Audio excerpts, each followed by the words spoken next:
All right, then, ladies and gentlemen, welcome to the Mid-South Wrestling Center podcast. I am your host, Cody Bowers, and today we have a very dear friend of mine.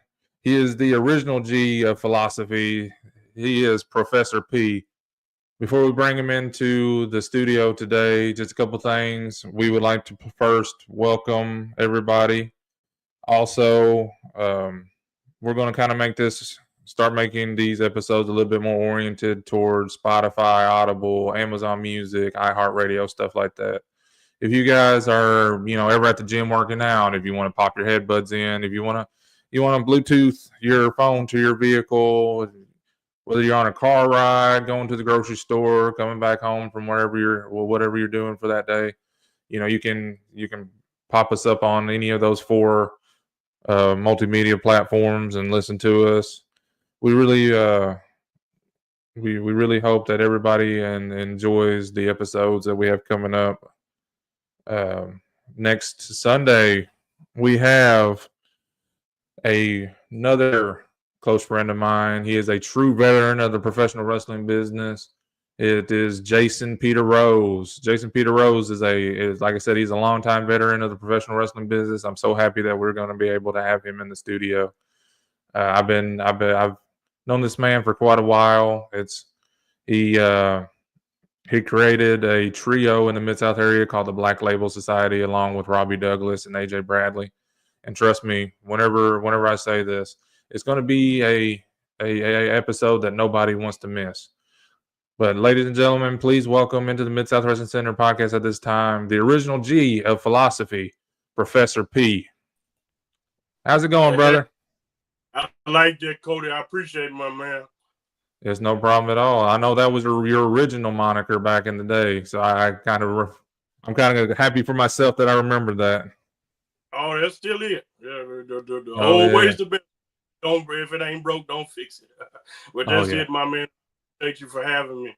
It's not something I typically do. I was kind of brung in the old school way, and shoot interviews was kind of something that I never really touched on much. But man, I appreciate you bringing me on board.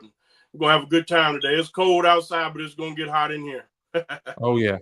Oh yeah. Most definitely. Most definitely. Yeah. Like I said, I've known you for pretty much probably my entire professional wrestling career. Me and you met. You managed Rodney. Whenever I was working for Rashard Devon back in Ripley, Tennessee, whenever I first started, Rashard had booked you and Rodney quite a few times, actually, like probably a handful of times in Ripley. And what yeah, what Boy, really, that good job. yeah, say that again, brother. I said if the walls of that building could talk, I know, right? man, I it know, was a right? I'm thank good I'm time. Yeah, I'm definitely thankful enough to still be in the Power Pro arena.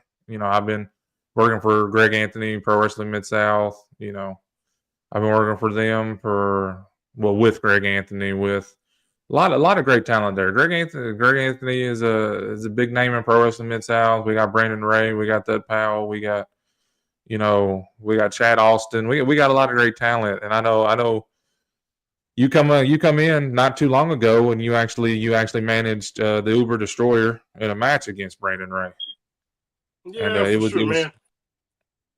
Pro Wrestling Mid South has always been a place that was near and dear to me because I go way back there, and every chance I get, I love to come up because it's that old school feel. You get that raw, down and dirty type.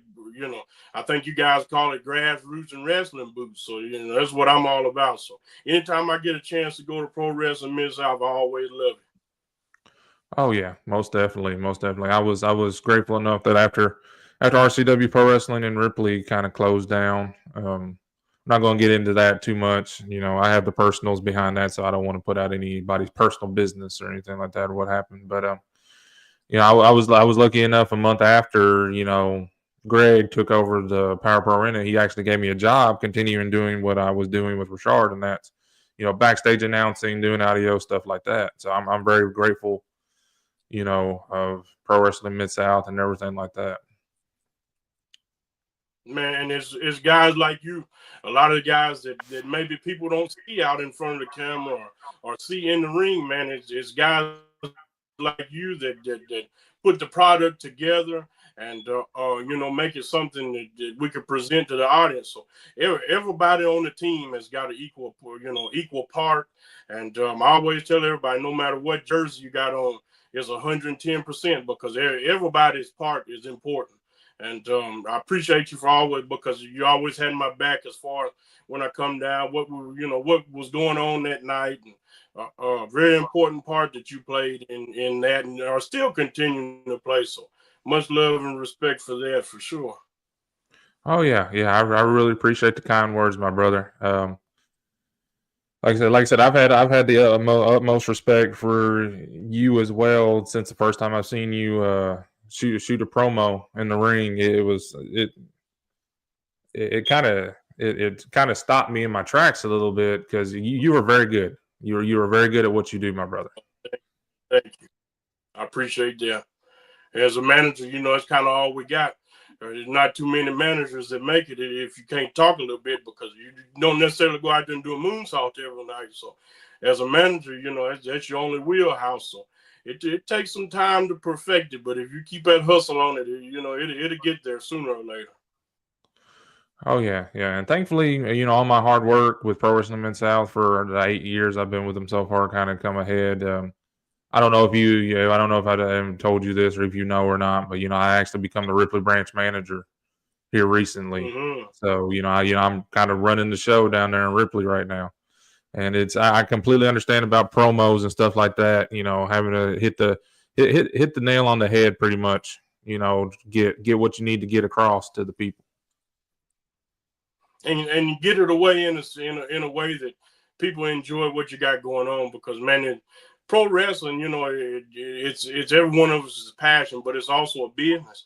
And if those people aren't buying what you're selling, then you're gonna stay in business long. And, that's a big aspect of it, just as much as the people in the ring are. And a lot of people kind of tend to overlook the promos and stuff like that, but it's a big bow on that present that is pro wrestling. So. Oh yeah, yeah, yeah.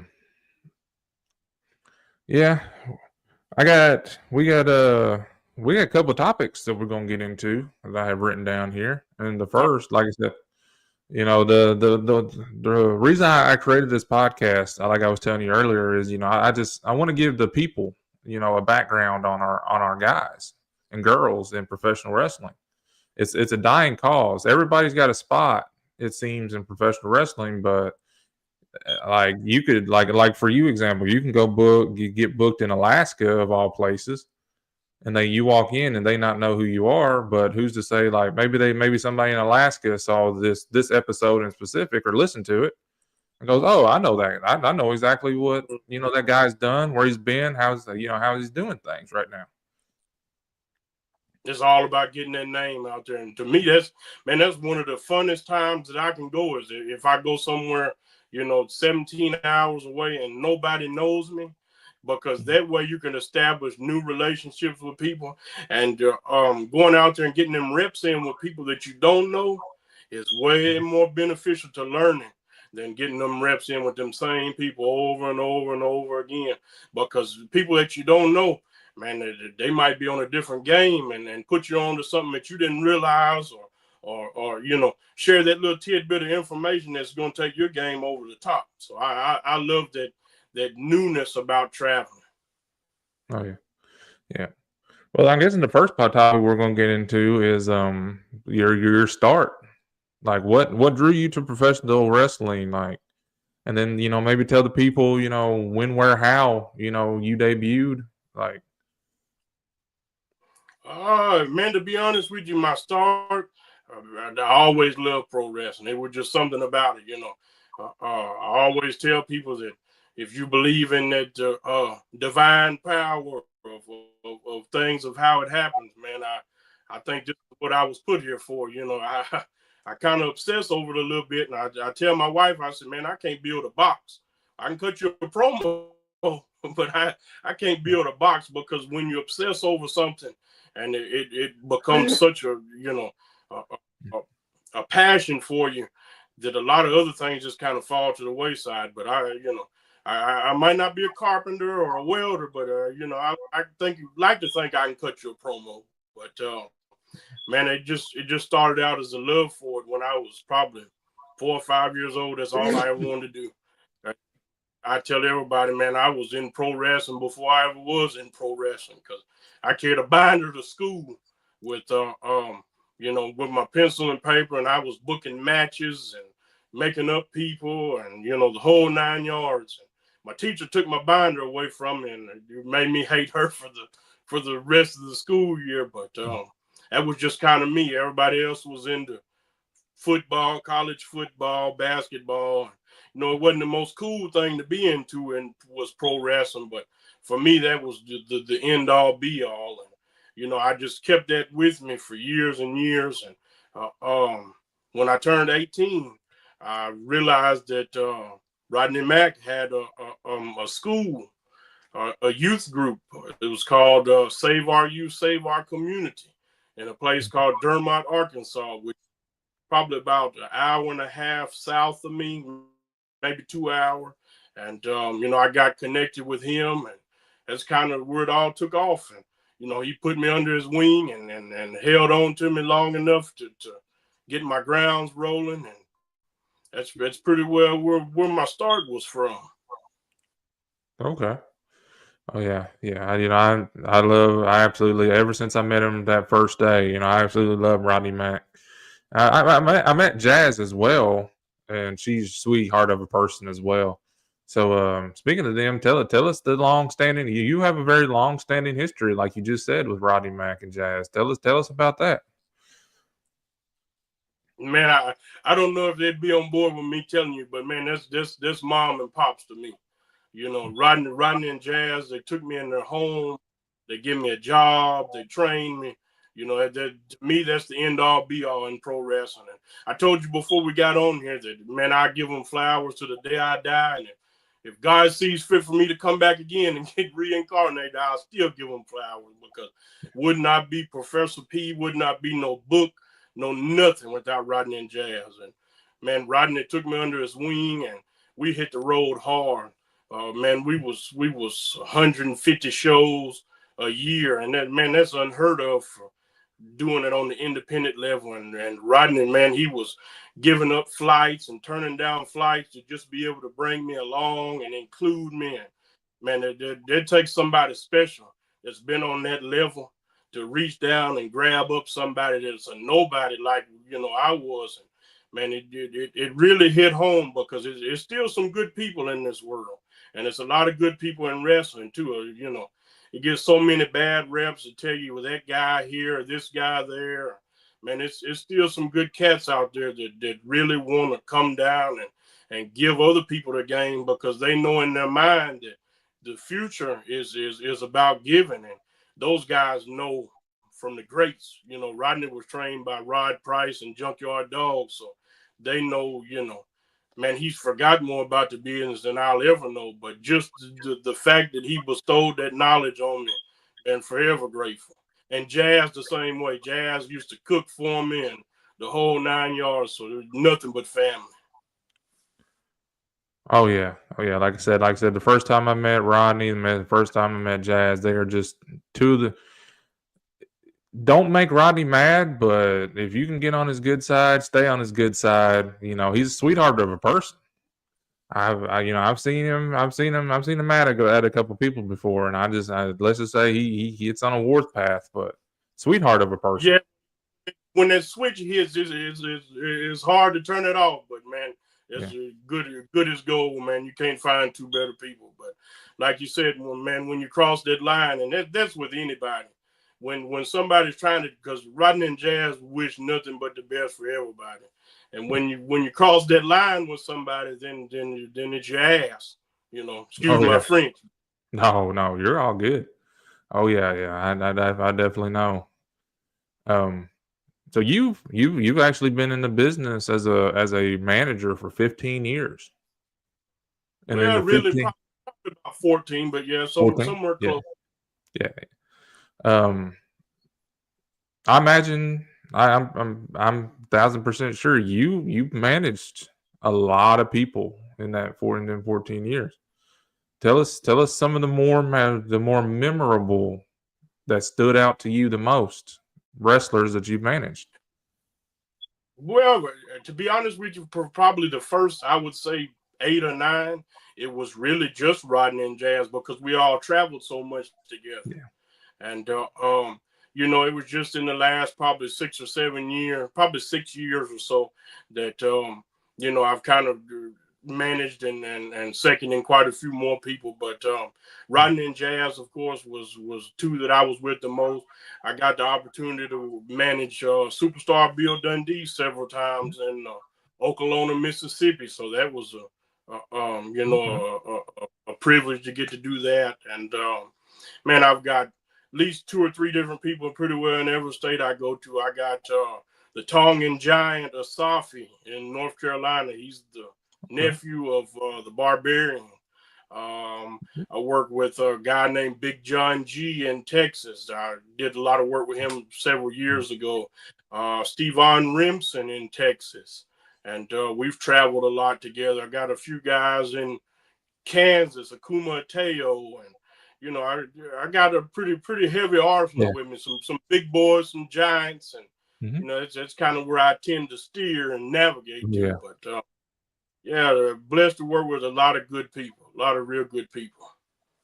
Oh yeah. Yeah. Definitely. Definitely. Like I said, the last time you were in Pro Wrestling Mid South wasn't too long ago. Actually, like I said, you managed the Uber Destroyer in a match against Brandon Ray.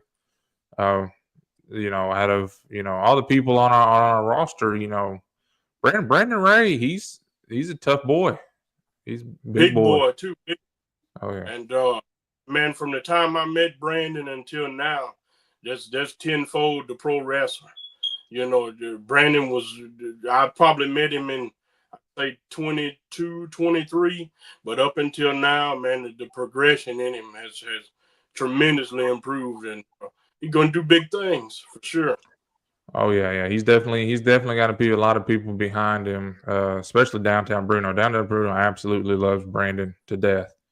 And same thing, Bruno will say the same thing about Brandon. He sees him, and I do it too, and a lot of other people. Like I said, in professional wrestling today, a lot of people have their own spots, and they want to get themselves over and put it over. But deep down inside, I'm pretty sure there's a lot of people that look at Brandon Ray and go, he's going to be on Raw, he's going to be on SmackDown one day, and I definitely believe that. Yeah, man, you got to give credit where credit is due.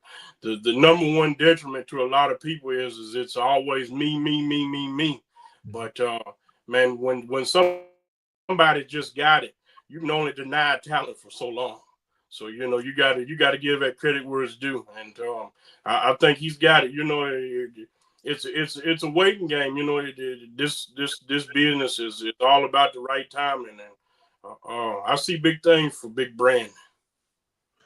Oh yeah, it's kind of like I don't know the exact wording from it, but I recently saw a an old interview with Mike Tyson. It was him and Muhammad Ali. You probably have seen the same interview I saw a little bit, but they asked Mike Tyson, like, in your prime, or Muhammad Ali in your prime, who would win in a match against you and Mike Tyson? And he pointed at Tyson, and even Tyson was like, no, I don't know. He's like, and then he put over Muhammad Ali. He's like, I may think I'm the greatest and all that kind of stuff, but no matter what, this man is always going to be the greatest in my eyes, and stuff like that. So you definitely got to give people flowers in the business.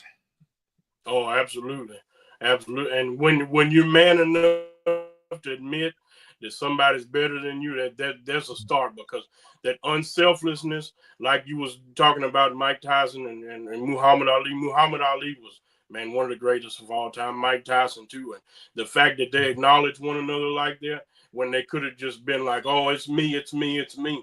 But they talent recognizes talent, real recognizes real. Yeah. That's kind of an old cliche saying, but that's the truth. Oh yeah. Oh yeah.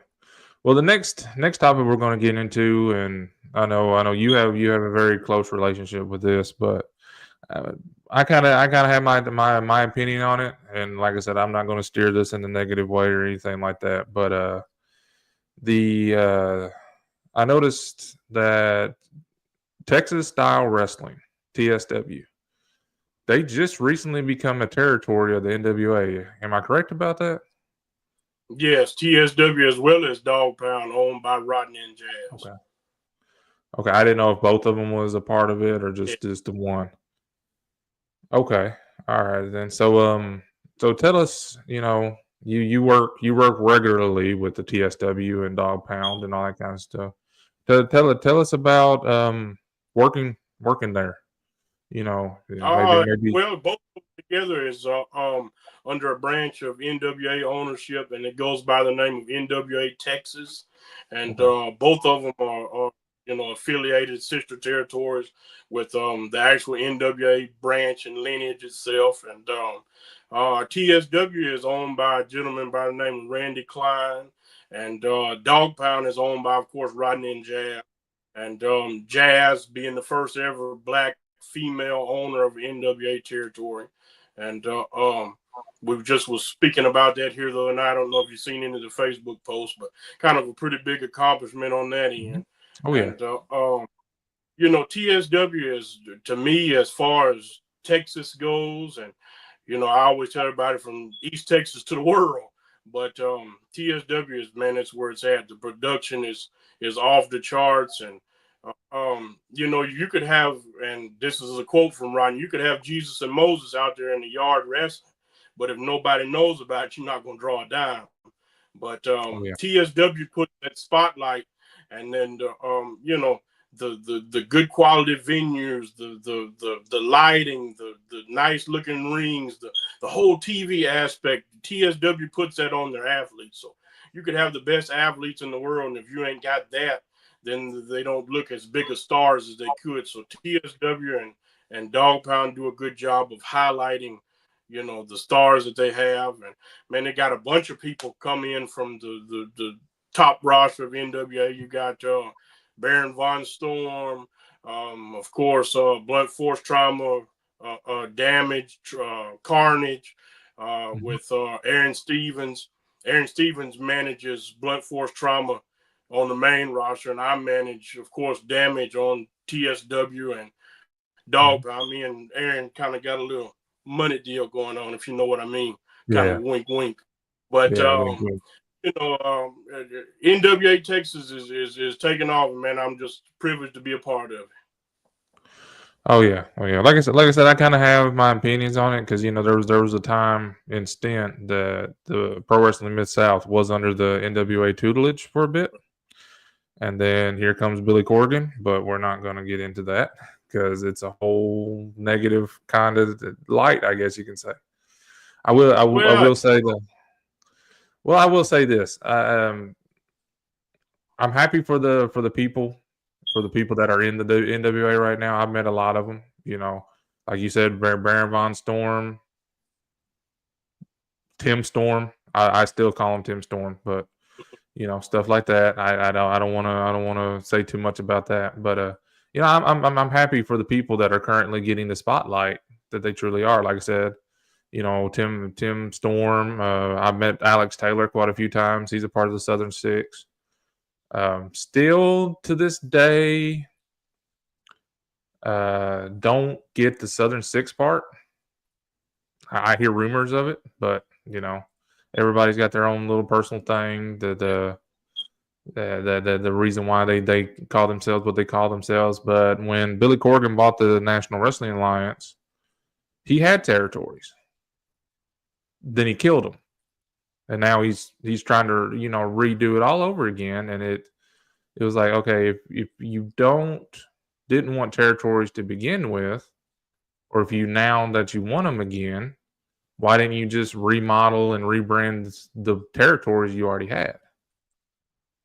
That's just my opinion. well, That's just me. yeah, and everybody's entitled to it, but Yeah.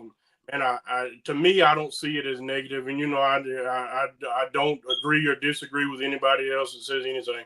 To me, I think he's going in the right direction, and I think he's a very talented businessman. And I just wish everybody would give him an opportunity to do what he's doing. And man, I think it's really going to go good places.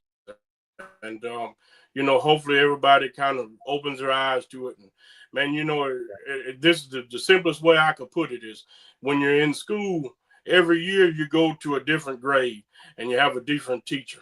And they're all working towards the same goal, but it's a different way to get that answer.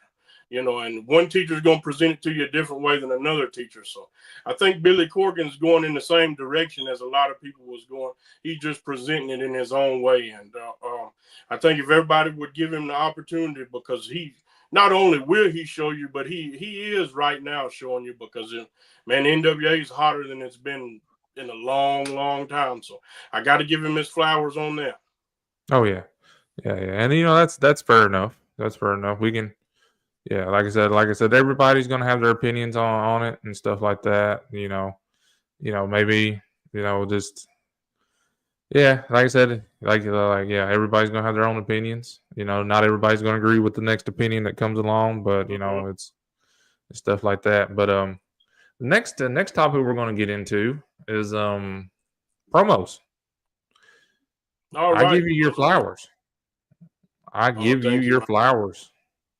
It's not a lot because I got this firsthand, because like I said, the last time that you were in Pro Wrestling Mid-South, we had talked, and I think I don't think the powers to be were there at the time. They were off somewhere else.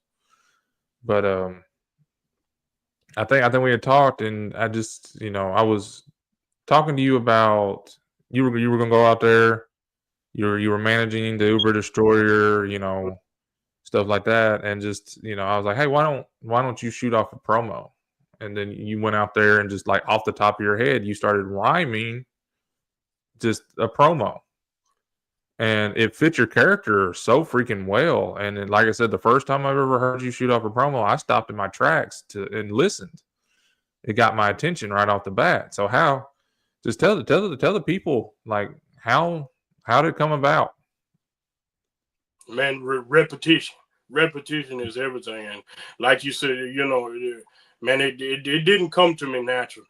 I'd love to sit here and tell you that it was all natural and I just had it, but I didn't at all. It was repetition. It was writing stuff down. It was Rodney and Jazz behind the dumpster that we was cutting a promo, and Jazz saying, say it again, P, say it again. And it was that constant grind. And still to this day, I write stuff down and get a constant flow of that information going, because it don't just spout out like people think it does. But man, you're just being prepared for any situation, because somebody could come up 5 seconds before you go out the curtain and want a promo on this or that, and you got to be able to go out there and make it make sense in the match, make it make sense in your character. And it's just repetition and doing it for a long time is really the only way I can explain it. But it's trying sometimes, for sure. Oh yeah. All right. Well, P, I think we're getting to that halfway mark right now, I would say. And like we were talking about earlier, we got our sponsor of the podcast. Let me bring up the graphic real quick. Let me see if I can find it real quick. There we are right there. I don't know if you can see that or not. J&J Custom Auto Repair and Diagnostic. I see him. Mr. Lonnie Flowers, Miss Lonnie Flowers, and Mr. Robert Sylvester. Yeah, it's Mr. Lonnie Flowers and Robert Sylvester. Mr. Lonnie Flowers is the owner. He actually went to college to become a mechanic, so you can definitely trust them in making sure that your vehicle's taken care of. They have over 20 years of mechanic experience. They can do everything from a simple oil change to major diagnostics. They're family owned and operated, and I still got to get with them about this. The $75 diagnostics fee that says it'll be included with all major diagnostics. That's if they have to hook up their little little device to your vehicle to find out what's going on. I think they're running a deal right now where that's actually free. If they have to run diagnostics on your thing, it's absolutely free. Now, don't get me lying about it. Like I said, they are located in the Halls, Tennessee area. For anybody in that area that knows, it's they're about 5 minutes away from 4 Points. I know the general area of it. They described it, but if you have any information, their phone numbers are provided in the graphic. Um, I've actually taken my vehicle to them quite a few times actually here recently because it's vehicles are unpredictable and things happen, things come up, and it's like I said, they're very vehicles are unpredictable, and I know Oh, and if with you down for $75 a diagnostic, man, I pay like 150 diagnostic fee. So that's definitely a deal. oh yeah. Yeah, I know there's a lot of places out there, these fly by night places that'll say they did the work but not do the work, stuff like that. And I like I said, I have been nothing but 100% satisfied with the work that they have done on my vehicle so far. J&J all the way, huh? Yeah. Oh yeah. Yeah, definitely. I used to go to we have these like 5 minute oil change places and stuff like that. And you never actually know if you're going to get the work that you're truly paying for. They post all over $25 oil change, and then you get there, and then all of a sudden, oh well, we found this, and this wrong, and then you're out of the pocket $500, and they've never done that. J&J Customs Auto Repair has never done that to me so far, so I'm happy with their service. The $25 oil change might be like the $25 independent pro wrestler. Oh yeah. If you know what I mean. Oh yeah, definitely. Um, well, Pete, like I said, I've known you for quite like a very, very long time. It's always been a respect thing between me and you and everything like that. Um, is there anything going on in your wrestling career, personal life, anything like that? You kind of want to put over to the people? Maybe something that they may want to see coming up with you in it? Well, man, just blessed to be running and still doing it after, like you said, almost 15 years because I wasn't never supposed to be able to be in this business at all. It was something that was, an honor for me to get to do to begin with and even get to get my foot wet in it. So to be around and still be, somewhat relevant after all these years, man, I'm just thankful and blessed and, NWA Texas with TSW and Dog Pound I've got coming up. Got Hype and Glory out of Texarkana. Legacy Championship Wrestling out of Mississippi. Midwest Wrestling Coalition is a place I'll be debuting for soon in Illinois. World Wrestling Express in Kansas. Man, I'm just thankful to still be rolling because I'm gonna roll them till the wheels fall off. Oh yeah, and I know well, not me, but you are currently I'm guessing kind of a tour right now. Are you trying to hit every state Well, right now? What's going on? go to Mexico. Yeah. Tell us about how that come about. Tell us what's going on with that. Well, I touched on it earlier. Is about that newness of traveling and getting out there and experiencing different places and how other people do it. And I see it so much of guys just wanting to stay real close to home, and I can understand different people for different reasons. But to me, in order to prosper in the game, you got to get out there and travel. And for independent wrestlers as well as managers, and I see very, very few managers that are willing to hit the road. And it's hard starting off. You might not be making a ton of money, but that road is what gets you them reps and gets you noticed in this business. Because if you're just in one spot and not really moving, you can kind of get stagnant, and sometimes you can get a little bit burnt out. But if you're willing to hit that road and go see some new things, experience new things, it really opens your eyes. So Idaho to Mexico, man, not only, people say it rhymes, yeah, of course, but man, I'm trying to rewrite some things. I want to be that traveling manager, and no matter what level it is, I want to go out there and experience different ways of doing this, this business, this game, because it just something I love, and it haunts me at night sometimes, and a lot of people can't admit that, but man, success and staying relevant haunts me. And Joan Rivers, I watched one of her podcasts, and she said it best, because the podcast person interviewed her, and they said what scared her in her line of work, which was stand up. And she looked at him and she said, the only thing that scares me at this point in the game is this right here being empty. And she held up her calendar. So she said that was the only thing that ever worried her, was the day that calendar was going to be empty. So I'm trying to keep mine filled up. Oh yeah. Oh yeah, most definitely, most definitely. I'm hoping to get to the point, like I said, I started out as a backstage ring announcer, not ring announcer, a backstage announcer. I can't say ring because I wasn't doing it in the ring, but doing audio stuff like that, and now that I'm branch manager, getting my promo skills up, stuff like that, who's to say that I may not be on that next show? Maybe I'll start taking dates. I mean, 11 years in the business, I've got to get to that point to where I need to start getting my face out. That's the reason why I started this podcast. Get my face out, get acknowledgement, stuff like that. Oh, and any type of positive publicity, man, that's what it's all about. Is getting out there and just making them rounds, and it's a blessing when you get to do it, because man, when COVID happened and we was all locked up in the house, man, that was the most miserable time I ever had in my whole life.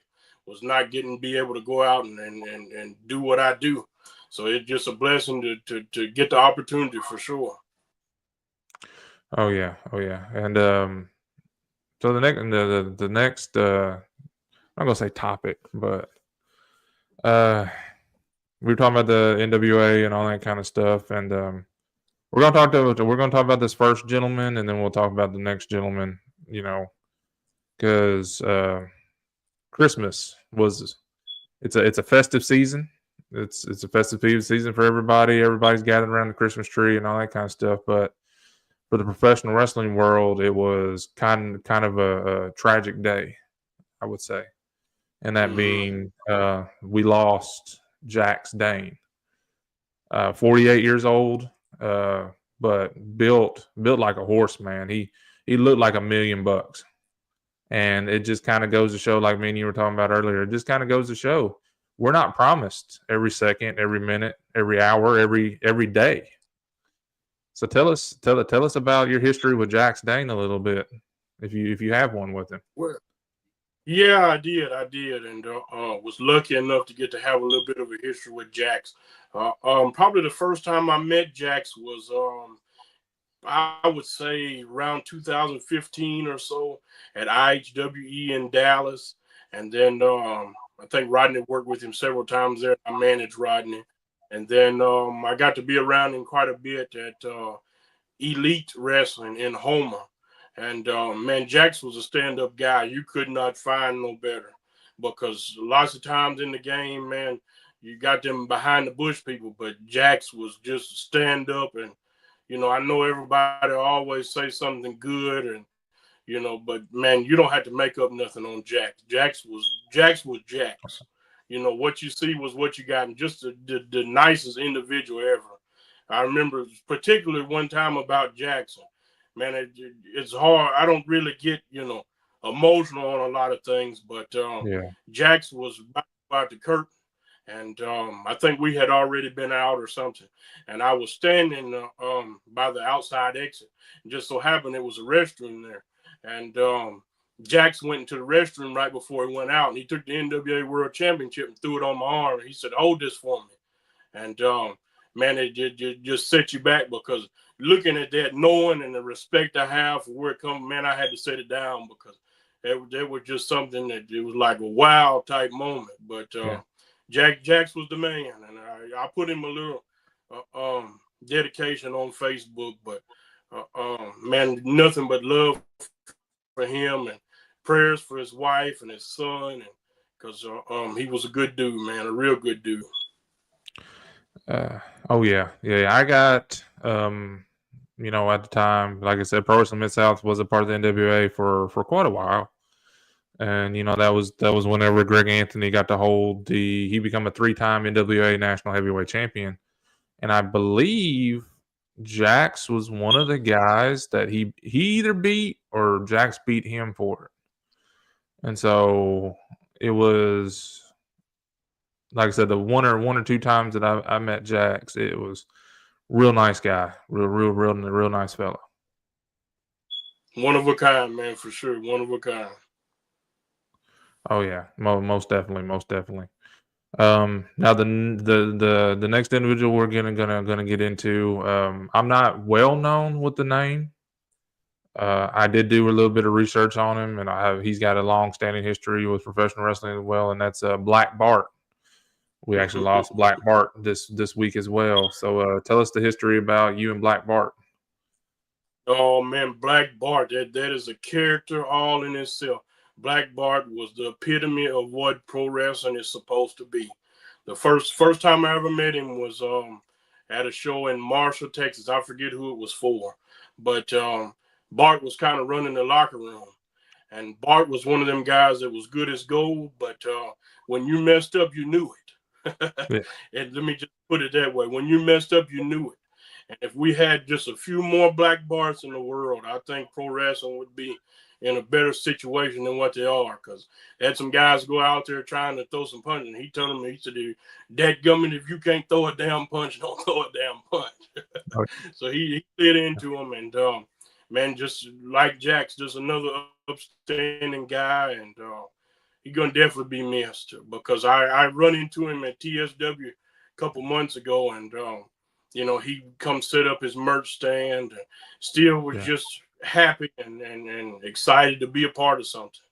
And I think, man, that's what we're all aiming for, is one day to just be able to go watch what we done and still be included. And Black Bart was a legend, Oh yeah. and he was one of them that was willing to reach down off that mountaintop and help you up, as long as you was respectful.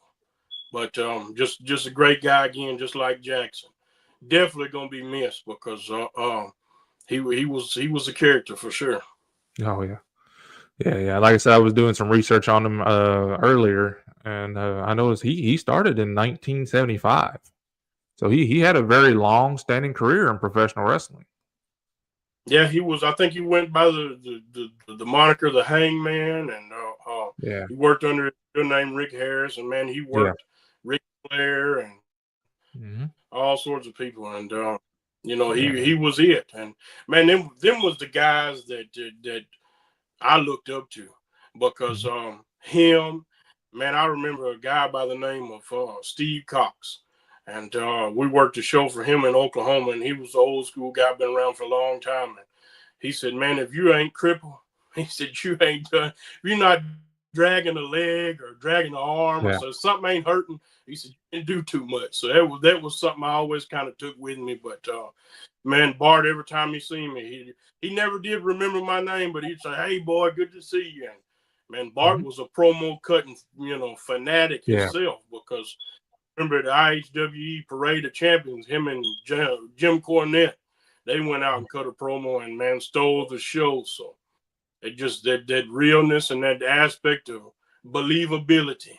That's an important word. And when Bart delivered a line, people believed it because he believed Yeah. it. Oh yeah. Oh yeah. And you have to if you're not believing in yourself, then how's the people out in the audience going to believe you? And you got to, in order to sell a product, you got to, if you're not buying what you're selling, somebody else ain't. Oh yeah. Oh yeah, most definitely. Yeah, I have my top five. I have a lot of categories in my top five in professional wrestling, like everywhere from managers, wrestlers, stuff like that, legends, stuff like that. And you spoke of Jim Cornette. Jim Cornette is actually my number one. He of Mm-hmm. managers because the promo he can cut, And if you don't want to make Jim mad, let's just say that you do not want to make Jim mad because he's such good on promos. He'll have you crying pretty easy. That's how he made his living. He'll tear you up from the floor up. Oh yeah. I got a lot of. I never. That's one thing I want to do before I pass on is shake Jim Cornette's hand and take a picture with him. That's the chance I haven't get, but it's gonna be very hard. It's gonna be rare because as far as I know, I think the only thing he does right now is he does his podcast and he doesn't really take any bookings anymore. Yeah, never say never though, because you never know where Oh, wrestling is the land of the bizarre. So you never know what situation you might wind up in. Something that you might think is completely impossible and left field today might fall in your lap tomorrow. So it's very possible. Oh yeah, that's the first thing I learned in professional wrestling is that never say never. You Mm-hmm. know, like you said, professional wrestling is you you think something's going on and then it just kind of completely takes a left turn. Sometimes derails, sometimes gets back on the tracks. You just professional wrestling. It's that's why I love it so much. It's like you never know what's going to happen. It keeps the fans coming back and it keeps them on the edge of their seats. Yeah, and man, I go to a lot of locker rooms and see some guys that's got burnout and they're tired, they're irritated, things ain't going how they want them. But man, just stick around. That's like they always say the weather in Arkansas. If you're not happy with it today, come back tomorrow. And I'm sure they say that about everywhere. But man, it goes in cycles. And Oh, yeah. man, for every one bad day I've had in pro wrestling, I've had 100 good ones because pro wrestling is what you make it. Nobody's there with a magic fairy wand manifesting the destiny for you. Pro wrestling is what you're gonna put into it. And I was bodyguard for old school blues singer. He won a couple Grammy awards. His name was Bobby Rush, and he told me, he said, "Man, you gotta if you want to be successful, you gotta sell out to it." And that's the only way is selling out to it and buying into every aspect that you can. Oh yeah, most definitely. So I'm guessing we're gonna slowly wind this down. Is there so what I think I've kind of already touched base with this with you a little bit, but so what you got going on nowadays? Man, still trying to hit the road, still trying to keep the train rolling. Man, I got a little boy now, Oh, 6 okay. years old. Name's Aiden. Okay. If you know me and been around me very much, I'm always talking. That's my pride and joy, man. He's autistic, and has been a learning experience. Has taught me so much how to be able to be more patient with people, and Yeah. it's taught me how to see the world in a different light that I fought for so long not to see, because sometimes in the game you get so wrapped up in things being a certain way and having stuff programmed and laid out for you. But dealing with somebody like my son on the spectrum, man, it Mhm. opens up a lot of doors and sheds some lights on some situations that you would never believe. So that's my little buddy there. Oh yeah. Oh yeah. Well, before we let you go and wrap this up, Bruno doesn't like doing the whole, hey, what's your Mount Rushmore? What's your top five? Everything like that, because there's been so many great talent, legends, veterans, stuff like that of the business. But I believe that you've been around the Mid South area enough, at least, to say who would you say, whether it be past, present, or maybe somebody you see that's coming up in the business future.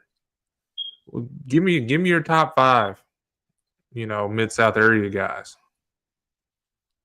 Well, for me, I just do managers because it's what I've always focused on. Yeah. Man, I had to Jim Cornette's got to be in there. He passed through Mid South. Teddy Long, Theodore Oh yeah. Long, uh, um, You know, in my opinion, one of the greatest of all time. Uh, um, a guy that I definitely wanted to touch on before I got out of here is somebody that really connected with me and reached down there and tried to help me up. I don't know if you're familiar with him, but he was hot around that area. Nate the Rat Whitlock. Yeah, Nate the And Rat. Yeah, Nate, he was big in Nate this the area. I've never personally met Nate, but I've heard a lot about him. So I mean I can't say anything about him, but I hear good things. Let's just say that I've heard a lot of good things. I never met Nate the Rat either, but in Nate the Rat's mind, me and him had met.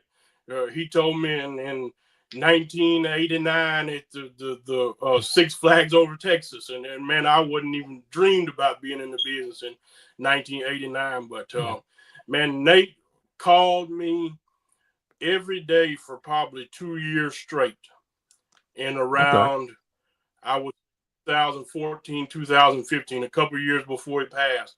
Nate called me every single day, and this is somebody that could gain nothing from me. There was nothing that Nate could gain from talking to me.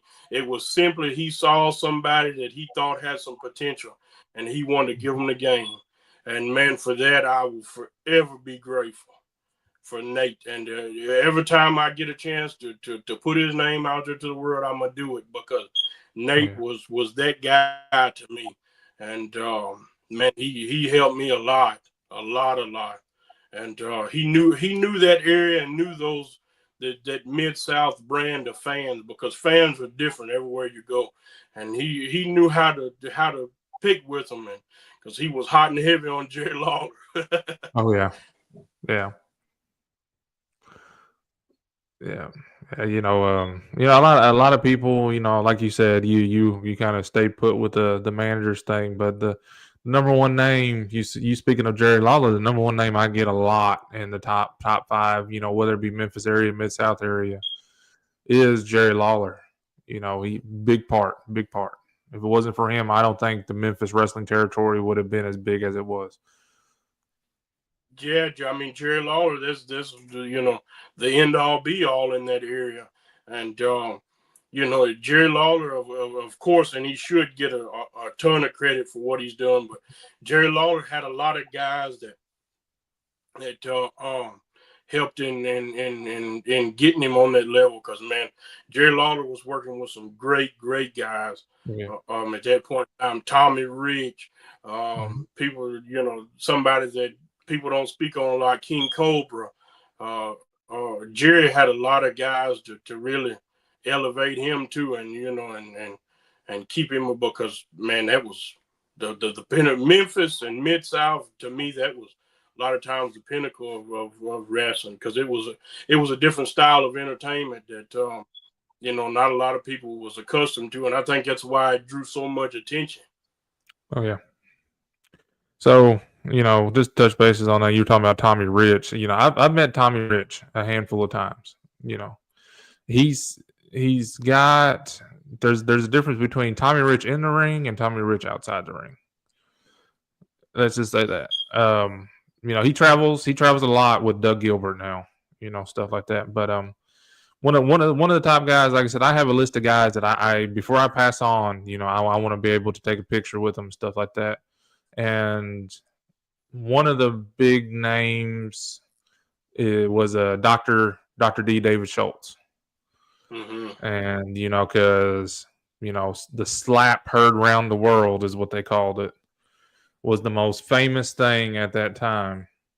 And I just kind of think that he was kind of did dirty a little bit with that.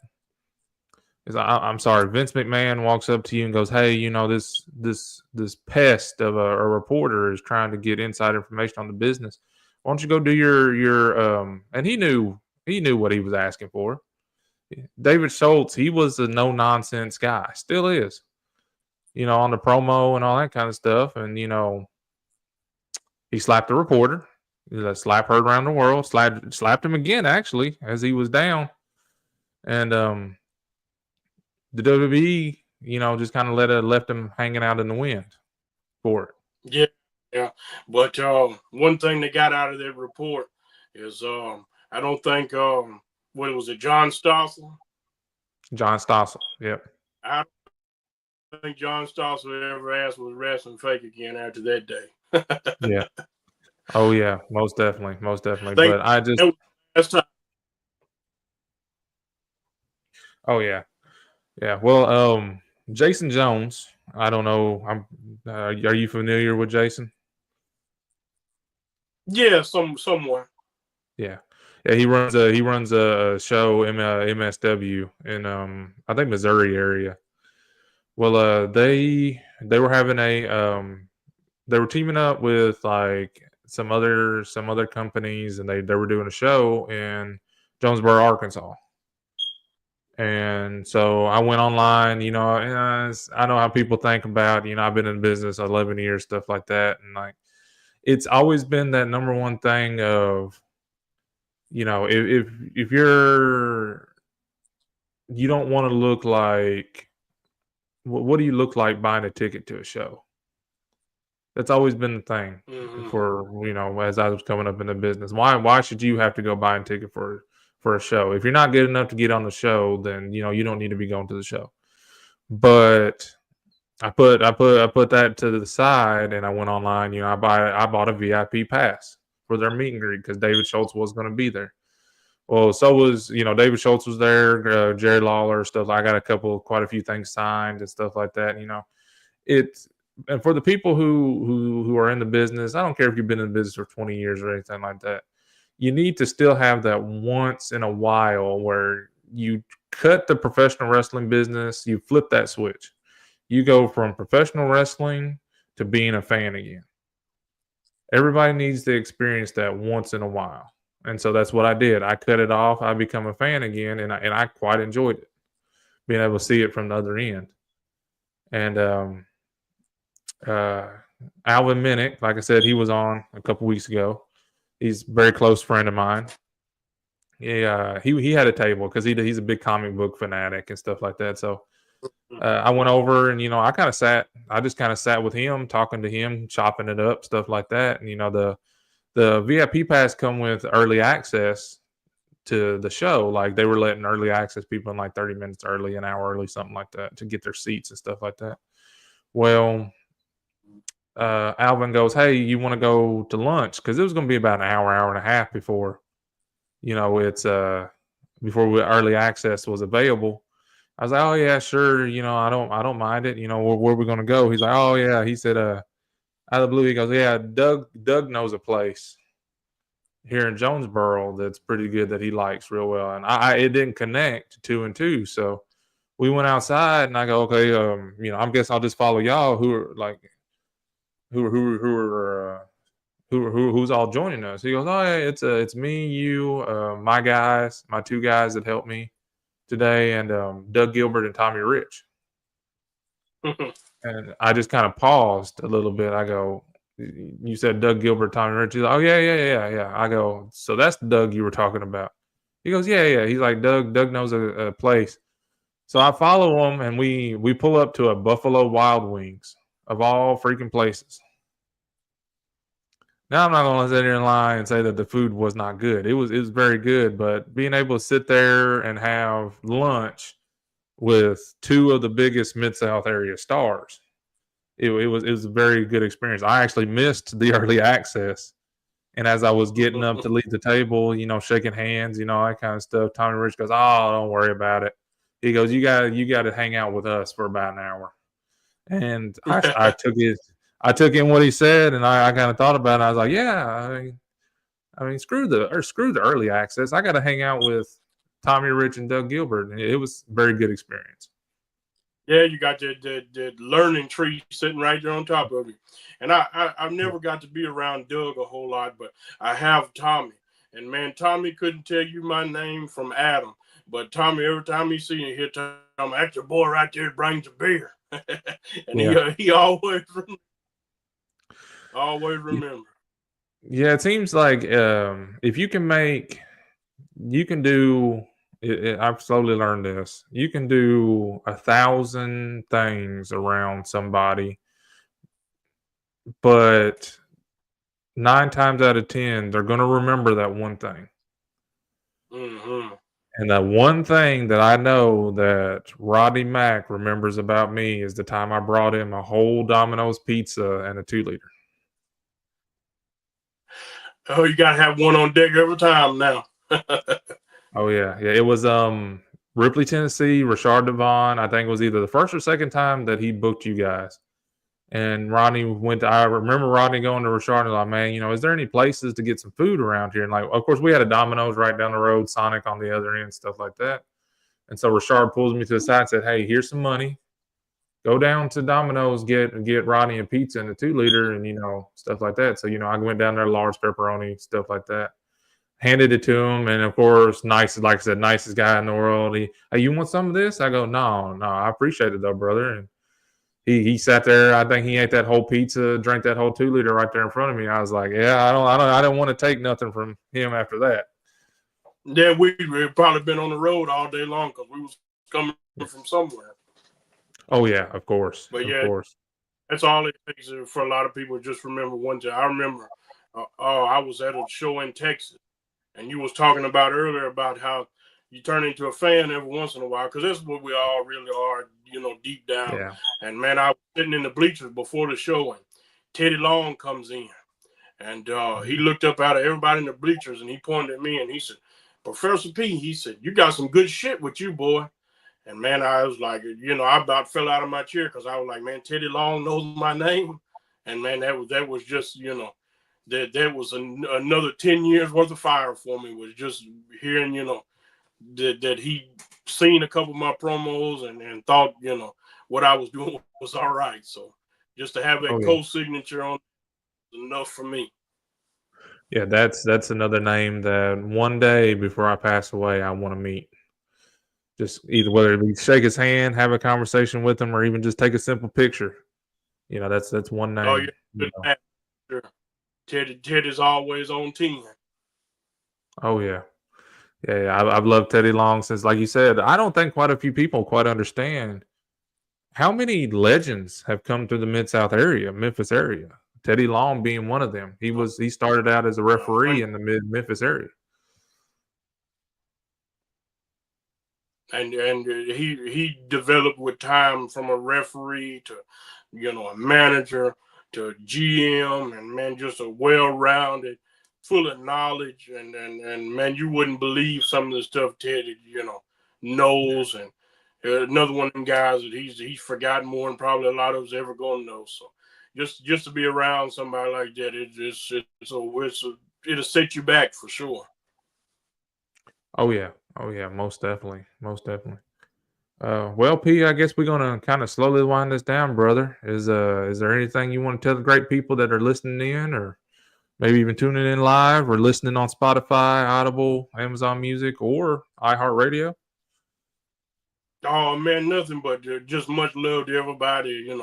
In pro wrestling, you might have got a chance to heckle me a little bit, or what have you. But if something I did or somebody that I managed did, if it took your mind off of issue that you got going on at home, or you forgot that bill you owe, or you forgot grandma had cancer, or if anything I or anybody I did, was associated with, got your mind in a better place for even that 5 or 10 minutes we was out there, man, that's what I, got in it for. And, appreciate everybody for, sticking with me and showing me some love, because it's the people that I go back to it again, reach down to help me up that I always hold dear. Yeah, all right then, brother. Like I said, I really, really appreciate you coming on the podcast. We're gonna have to do that. We're gonna have to chop it up again one time. I'm trying to keep, if I have a repeat guest, I try to keep them kind of a little bit later on down the line. But we definitely gonna get into a part 2 of the Professor P saga. Yeah, and I got it right here, baby. It's somewhere in there. I got it beside me at all times. Oh yeah. Thank you, Cody. I appreciate you, my man. It's no problem at all. I really appreciate you too, brother. You do too. You too, brother. We'll chop it up again. Oh yeah, we'll chop again here soon, Professor P. I really appreciate you, brother. All right, much love to you, Cody. Thank you guys. Appreciate everything. Much love to you, brother. Let's talk to you later. Alrighty then, ladies and gentlemen. That was episode 6 of the Mid-South Wrestling Center podcast, featuring the original G of philosophy, Professor P. I'm so glad, so happy. Like I said, me and Professor P, we've known each other for pretty much my entire professional wrestling career. You know, like I said, starting tomorrow, Monday, this episode will be available starting at 10 a.m. It will be available on Audible, Spotify, Amazon Music, and iHeartRadio. Like I said, if you're whether you're working out, you just want to pop your headphones in, trying to relax. If you want to Bluetooth it to your car on your way home from work or back from the store or anything like that, you can do that now with Spotify or any of the other 3 multimedia platforms. Also, don't forget, next Sunday we have our very special guest, Jason Peter Rose. At the end of the day, let me just say this to all the great fans out there. This is going to be one episode that you absolutely do not want to miss. We appreciate each and every one of you for tuning in and hope to see you next Sunday.